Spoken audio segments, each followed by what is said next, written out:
नमस्कार दोस्तों, जय हिंद, वंदे मातरम। आप सभी का बहुत बहुत स्वागत है आपके अपने यूट्यूब चैनल एग्जाम ट्रिकी 2.0 में, जहां पर दोस्तों आज हम बात करेंगे सीटेट ईवीएस के महत्वपूर्ण प्रश्नों की।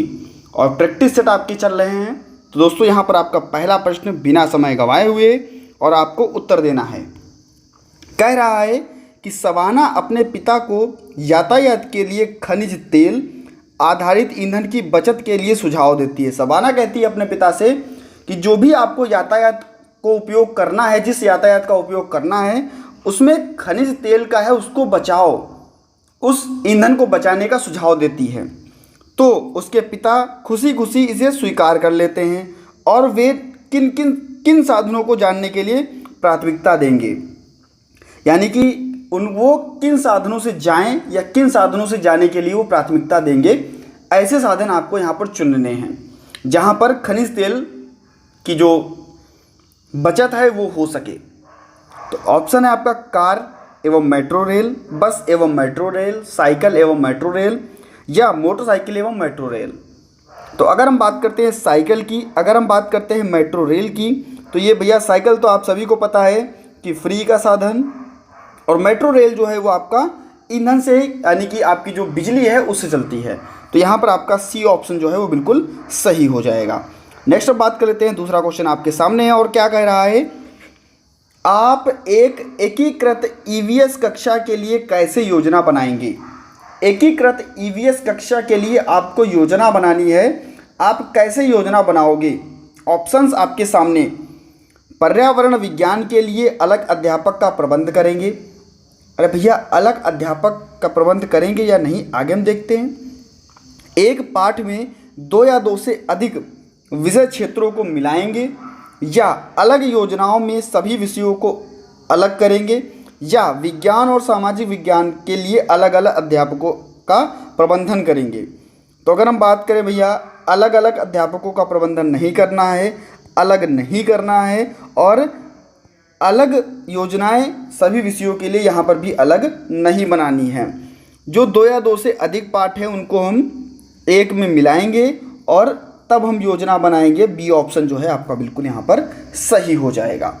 नेक्स्ट हम बात करते हैं बहुत ही बेहतरीन प्रश्न के साथ। अगर आप चैनल पर नए थे, चैनल को सब्सक्राइब करने के बाद में बेल आइकन में ऑल का ऑप्शन प्रेस कीजिएगा और सभी मित्रों तक एक बार वीडियो को शेयर कीजिएगा। अच्छी लगे वीडियो तो लाइक करना ना भूलिएगा। और क्वेश्चन आपके सामने है, लोहार निम्न में से कौन सी चीज़ें बनाता है। लोहार हम उसे तो कहते हैं जो लोहे की चीज़ें बनाता है। कैसी, जो लोहे की चीज़ें बनाता है। कुम्हार हम किसे कहते हैं, जो मिट्टी के बर्तन बनाता है। तो यहाँ पर कह रहा है कि जो लोहे की चीज़ें हैं उनके बारे में आपको बताना है। मिट्टी का मटका, ईंट या कुल्हड़, खुरपी, आरी या कुल्हाड़ी, अंगूठी, आरी, चूड़ी, कुल्हाड़ी, ईंट या चूड़ी। तो अगर हम बात कर ले लोहार, तो बात करेंगे भैया, क्या लोहार मिट्टी का मटका बनाता है, ईंट बनाता है, कुल्हड़ बनाता है? ऐसा नहीं है दोस्तों। ये कौन बनाता है, ये आपका बनाता है कुम्हार। ठीक है। खुरपी, आरी और कुल्हाड़ी, बिल्कुल दोस्तों यही आपका सही हो जाएगा। खुरपी, आरी और कुल्हाड़ी जो है वो आपका कौन बनाता है, लोहार। अगर हम यहाँ पर अंगूठी की बात कर ले तो ये कौन बनाता है, तो आपको होगा सर ये बनाता है सोनार, जो सोने की चीज़ें बनाता है। ठीक है। तो यहाँ पर आपका कुल्हाड़ी, ईंट और चूड़ी, आपका ईंट यहाँ पर नहीं होगा। तो यहाँ पर आपका बी ऑप्शन जो है वो बिल्कुल सही हो जाएगा। नेक्स्ट क्वेश्चन की तरफ बढ़ रहे हैं और दोस्तों नेक्स्ट क्वेश्चन नंबर 4 आपके स्क्रीन पर। बेहतरीन प्रश्न यहाँ पर, और ईवीएस में मानचित्र कौशल, इसके बारे में मैंने आपको पहले भी एक दिन प्रश्न कराया था कि अगर हम बच्चे को मानचित्र कौशल का ज्ञान करा रहे हैं तो बच्चे में किन चीज़ों की समझ विकसित होगी। और यही यहाँ पर पूछ रहा है कि अगर हम बच्चे को ईवीएस के मानचित्र कौशल सिखा रहे हैं तो बच्चे में किस चीज़ की समझ जो है वो विकसित होगी। क्या स्थानों के सापेक्ष स्थितियों को समझ सकेगा बच्चा, या समझ विकसित होगी, या पूर्वानुमान और गणना के कौशल की समझ, या लैंडस्केप खींचने के कौशल की विकसित होगा, या रिकॉर्डिंग कौशल। तो अगर हम बात करें, अगर हम मानचित्र कौशल सिखा रहे हैं तो बच्चा स्थान और उनके सापेक्ष जो स्थितियां हैं उनको समझेगा। ए ऑप्शन यहाँ पर आपको बिल्कुल सही करना है। नेक्स्ट हम बात करते हैं और वेरी वेरी इंपॉर्टेंट लगाइएगा। कह रहा है कि किसने मटर के पौधों के साथ, वेरी वेरी इंपॉर्टेंट, मटर का बहुत बार नाम आता है, सीटेट मटर के बारे में हर बार आपसे पूछता है। ठीक है। कह रहा है कि किसने मटर के पौधों के साथ प्रयोग किए और पाया कि मटर के पौधों में कुछ ऐसे लक्षण होते हैं जो जोड़ियों में पाए जाते हैं, जैसे चिकने या खुरदरे, लंबे या बौने, पीले या हरे आदि। तो दोस्तों मटर की जब भी बात करें तो बात आती है किसकी भैया? ग्रेगर जॉर्ज मेंडल की। ग्रेगर जॉर्ज मेंडल की, जिन्हें क्या कहा जाता था भैया? जिन्हें कहा जाता था आनुवांशिकी का क्या कहा जाता था?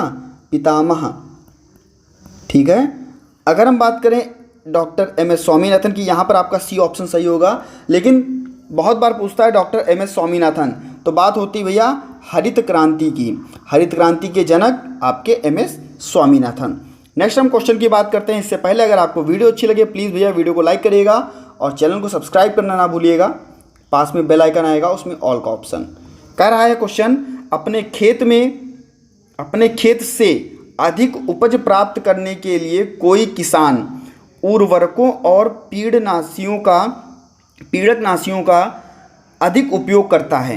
यानी कि उर्वरक का बहुत ज़्यादा उपयोग कर रहा है और पीड़कनाशियों का भी बहुत ज़्यादा उपयोग कर रहा है। उसको फसल उगानी है, ठीक है, एक ही फसल उसको उगानी है करके खेतों में बार बार धान की फसल उगा रहा है।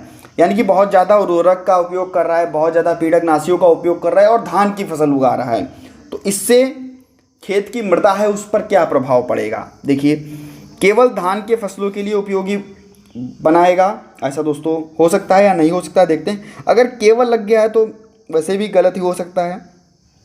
अन्य फसलों के लिए उपजाऊ बनाएगा, जुताई और बुआई के लिए उपयुक्त बनाएगा, या अंततः किसी भी फसल को उगाने के लिए अनुपयुक्त बनाएगा। जब भैया इतना सारा उर्वरक डाल रहा है, इतना सारा पीड़कनाशी डाल रहा है और केवल वो भैया धान की फसल कर रहा है बार बार, तो अगर वो धान की फसल कर रहा है उसमें अगर हम धान की फसल में अगर हम गेहूं लगा देंगे तो क्या हो पाएगा? नहीं हो पाएगा। अतः किसी भी फसल को उगाने के लिए अनुपयुक्त बनाएगा। तो यहाँ पर आपका डी ऑप्शन जो है वो बिल्कुल सही होगा। नेक्स्ट हम बात करते हैं, और वेरी वेरी इंपॉर्टेंट, समर को एक प्रोजेक्ट के लिए ऐसे खाद्य सामग्री को चुनना था जो पौधों से ना लिया गया हो। यानी कि ऐसी खाद्य सामग्री को चुनना है जो पौधे से ना लिया गया हो। समर एक लड़के का नाम है, ठीक है, तो ऐसी खाद्य सामग्री को चुनिए जो कि पौधे से ना लिया गया हो। शहद के छत्ते से प्राप्त होता है, लेकिन कटहल आपका पौधे से आता है। अगर हम बात कर लें, दूध आपका भैंस देती है, अंडे आपका मुर्गी देती है और भुट्टा आपका पौधे से आ गया, सरसों आपका पौधे से आ गया, लेकिन दूध, शहद और अंडे ये ऑप्शन आपका बिल्कुल सही हो जाएगा। ये पौधों से प्राप्त नहीं होते हैं। डी ऑप्शन आपका बिल्कुल सही। और नेक्स्ट क्वेश्चन आपकी स्क्रीन पर कह रहा है कि निम्नलिखित में से कौन सा पर्यावरण अध्ययन में सीखने का रचनात्मक आकलन का साधन नहीं है? रचनात्मक आकलन का साधन नहीं है, ये पूछ रहा है। तो जब भी कहे रचनात्मक आकलन का साधन नहीं है तो ये आपकी क्या है? वार्षिक उपलब्धि परीक्षण, ठीक है। पोर्टफोलियो रचनात्मक आकलन के लिए होता है। वर्णन अभिलेख ये भी, और क्रम निर्धारण मापनी ये भी आपका रचनात्मक आकलन के लिए ही होता है। लेकिन वार्षिक उपलब्धि परीक्षण ये आपका रचनात्मक आकलन के लिए नहीं है। बी ऑप्शन जो है बिल्कुल आपका सही हो जाएगा। नेक्स्ट हम बात कर लेते हैं। कह रहा है एक माँ को अपनी बेटी के लिए घर के अंदर खेले जाने वाले खेलों को चुनना है। सीधी सी बात है, क्योंकि उसकी जो बेटी है उसके पैर में चोट है और बाहर जाने के लिए वो असमर्थ है। तो ऐसे खेलों को चुनना है जो घर के अंदर ही खेले जाते हैं, ठीक है, ऐसे खेलों को चुनना है। बैडमिंटन भैया बाहर खेला जाता है, आप सभी को पता है। टेनिस भी बाहर खेला जाता है।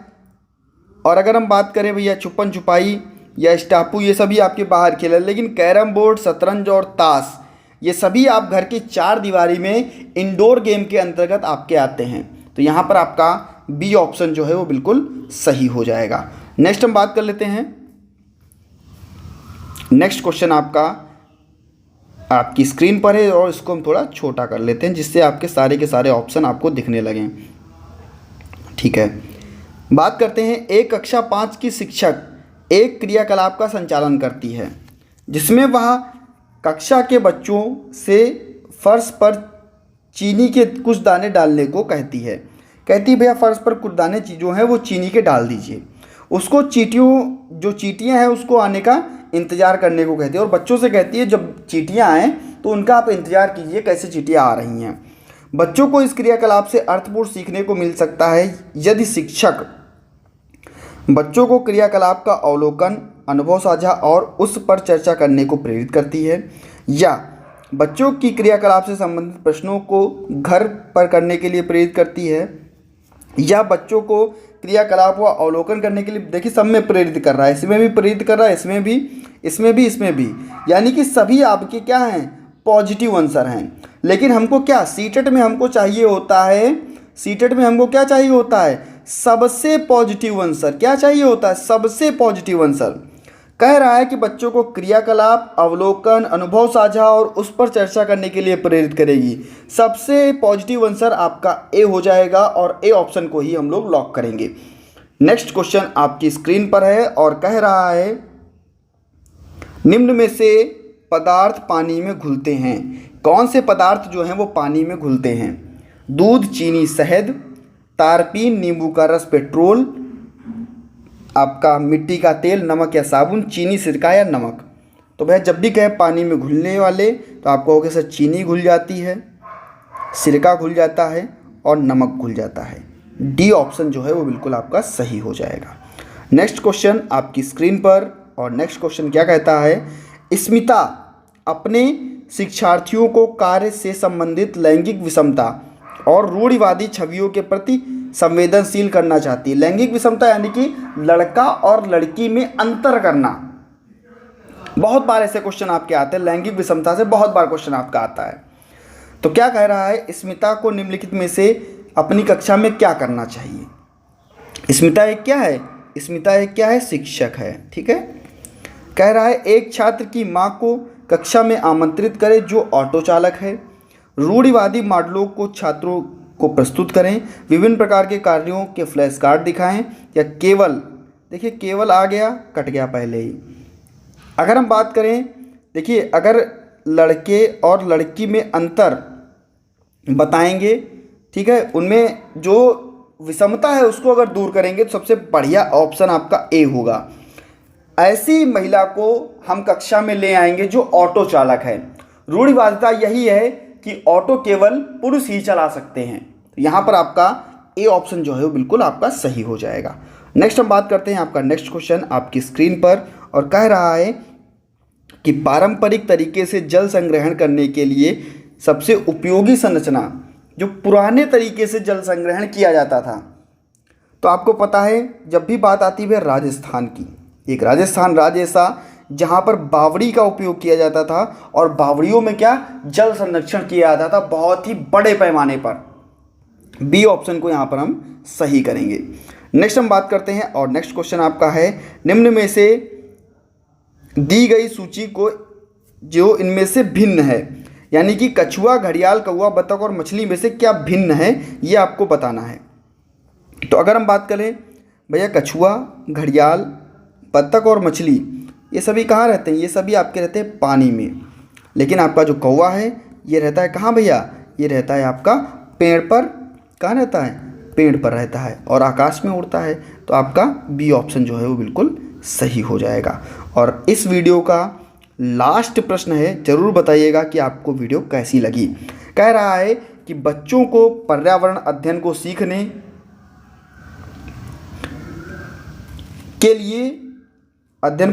के लिए खोजने के द्वारा पर्याप्त समय दिया जाता है। यानी कि कोई भी चीज़ है पर्यावरण अध्ययन को सीखने के लिए बच्चों को कोई भी चीज़ खोजना है उसके लिए पर्याप्त समय दिया जा रहा है। तो यह इंगित करता है, क्या इंगित करता है कि जो पर्यावरण अध्ययन है बाल केंद्रित है या शिक्षक केंद्रित है या याद करके सीख रहा। भाई रटना नहीं है, यहाँ पे रटना नहीं। बच्चा अगर खोज रहा है तो रट थोड़ी ना रहा है। पर्यावरण अध्ययन सूचनाओं के द्वारा सीखे, बिल्कुल ऐसा भी नहीं है। जो यह शिक्षा है क्योंकि हम बच्चे को खोजने के लिए प्रेरित कर रहे हैं, तो बच्चा जो है शिक्षा होगी ये आपकी कैसी होगी? बाल केंद्रित होगी। ए ऑप्शन आपका बिल्कुल सही हो जाएगा। कैसा लगा दोस्तों आपको वीडियो ज़रूर बताइएगा। मिलता हूँ नेक्स्ट वीडियो में नई जानकारी के साथ में। धन्यवाद।